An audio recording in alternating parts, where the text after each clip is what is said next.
So here's a well that if you'd only seen this surface card, you'd say, well, you're coming into fluid here, here, what's going on? As you can see, we've got quite a bit of incomplete fillage. It should have been coming down here in the downhole card.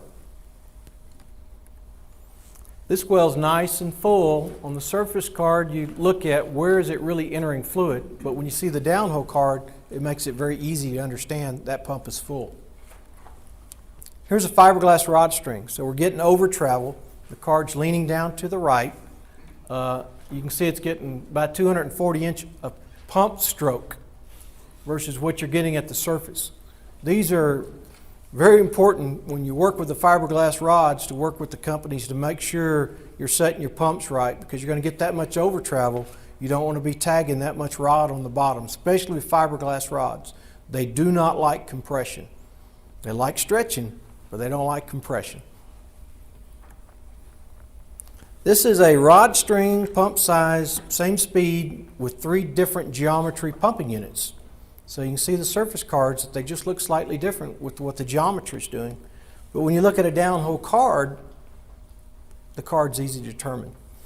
So the reason some of this is going on is that we don't seem to have the time anymore to educate everybody on all the different types of surface cards. And I like to think the surface card is like a fingerprint.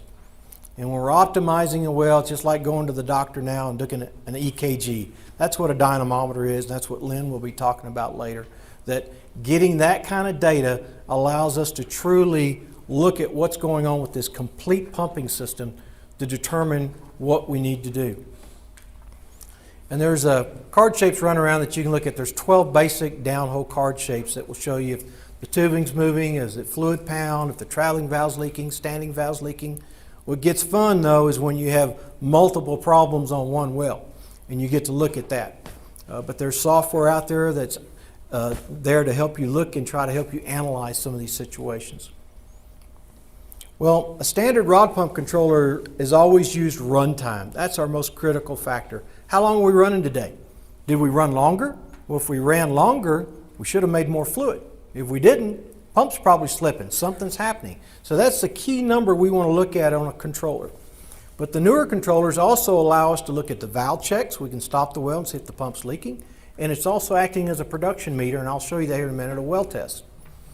These are all smart controllers, so they store the dynamometer cards. So what did the well look like when it started, and what did it look like when it shut down?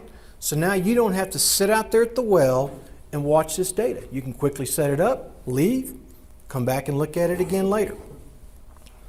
We talked about how long do you leave the well down with a time clock. You got to do the same thing with a pump off controller. How long do we leave it down? The newer controllers have mechanisms in them that will run through basically like a buildup curve for you and help you gather the data to determine what that downtime should be. That could take you all day if you're not careful on some wells. So this is a nice little tool to save you time. Rodometer and pumpometer, we did that just to pick on Russell Stevens. Where's he at? That's just an odometer that we put in so that you can actually look at that rod string or pump. How many strokes has it made? And you can reset it when you put a new string in. We've also been looking at all of the stuff we're doing with coal bed methane. And what we're finding is we've got a great product to move fluid. But what do you do about gas? Well, we have found on these little coal bed wells, in our downtime, maybe 15 minutes was a good downtime. And then all of a sudden, on one cycle, at 8 minutes of downtime, we had enough back pressure that we killed the gas flow. We're pumping water. They could care less about the water. Where's the revenue? The gas. So we've added features that you can actually look at your gas flow. So if the gas flow falls off while you're in your downtime, it'll kick the well back on. Let's get that fluid off and let the gas start flowing again. Paraffin and scale. If you look at a card, the bigger it gets, the more work we're doing.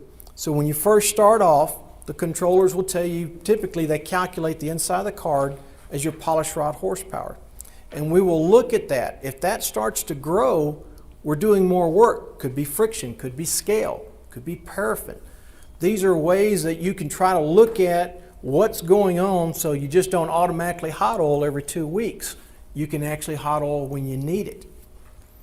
RTU functions, a lot of the new controllers have extra inputs and outputs. Digital and analog. Digital, just on off. Analog is a stream of data. So maybe you would like to look at flow line pressure. Maybe you want to look if your stuffing box is leaking. You could look at a vibration switch, temperature. Maybe it's close to residence. You've got a fence around it, and you want to hook up a sensor on the gate to see if someone's opened it. All of these things now can be connected to these boxes, and they can be alarmed so that you can actually shut the wells in and stop things. So it's all built around safety. One of the things that surprises me, a lot of the controllers now have an option that you can put a safety alert, an irritating beeper. Like you hear the tractors when they back up, beep, beep, beep. Well, the controllers can do that too, that they will beep before they start. And I think less than 1% of the units we sell, people take that. And it's not very expensive. It amazes me that they don't do that more. One of the things that came out a few years ago, and early Shell had sort of promoted all this to us, is that most of us were all well weighers. We used to just run dynamometers where this all started. And back then you'd show up at a well and maybe they told you what it made, maybe they didn't. So the first thing we would do is grab a dynamometer card. We knew their pump size. Now we see their strokes per minute. We know their stroke length. We can sort of estimate what this unit should be making per day. Well, with the rod pump controllers we had in those days, we said, well, let's try to figure out what that pump stroke is. So we drew a line wherever our set point was, which we typically like to put near our standing valve weight, which is the weight of the rods in the fluid. And anytime that card crossed that line, we drew a point down here, and we called that our so-called pump stroke. We knew it wasn't correct, but it was close. So we gave you a K factor like all good meter companies do, so you can calibrate it. Well, now that we have the downhole card, we can see what the real pump stroke is. So every stroke, the controller looks at what is the pump stroke. So we know how much fluid we moved, and we can show you daily how much production that well is making. It lets you put in a water cut as well. So how often do you normally get a well test? Once a month? Once every few weeks? Is it a 6-hour test, 12-hour test? What's going on? This way, 24 hours a day, you can see what's happening.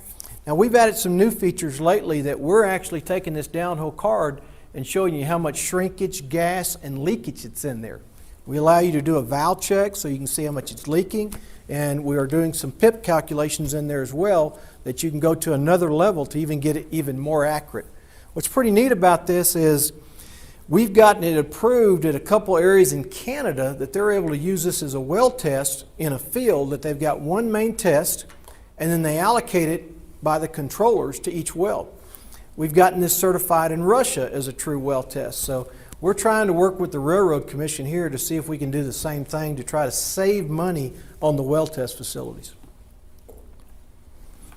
On the gas side, we're seeing more and more beam pumps being used on deliquification and just moving that fluid. So a lot of the controllers now are actually doing gas calculations, where before you may have had an EFM, an electronic flow measurement device, doing your gas calculation, and a rod pump controller. Some of the new controllers can do all that in one, to have one box to try to save you money.